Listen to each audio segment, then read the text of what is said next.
Hey everyone, in this video we will discuss how many fact tables we should have in our data model in Power BI. So if the question is how many fact tables should we have, the answer is as many fact tables as are needed. And ideally you should have one business process mapping to one fact table.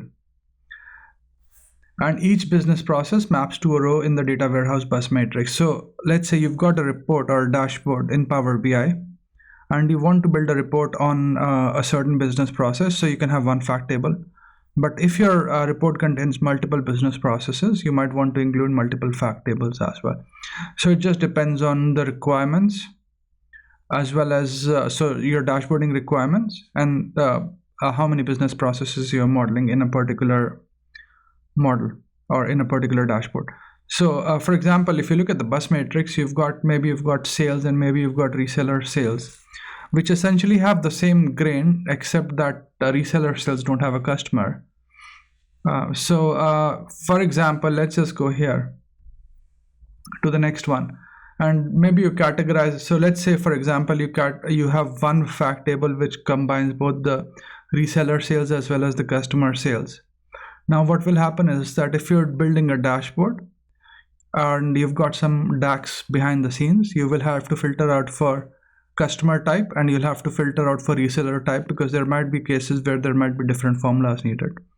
So if you've got something like that going on, it will make your DAX really complicated because you'll have to use a lot of if statements, and that makes DAX unreadable in the long run.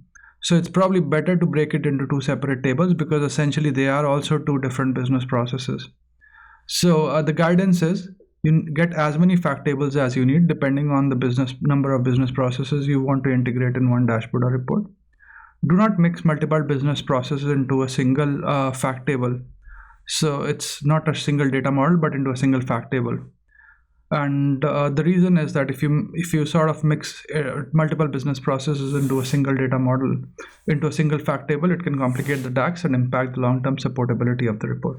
So just to recap, you get as many fact tables as you need in your data model, and one fact table maps onto one business process. Do not map multiple business processes into a single fact table because in the long run it could create more complications from a DAX perspective as well as a supportability perspective. So I hope you find this video useful, and thanks for watching this video. Please do subscribe to my channel and like my videos if you enjoy what I'm doing. Cheers, bye.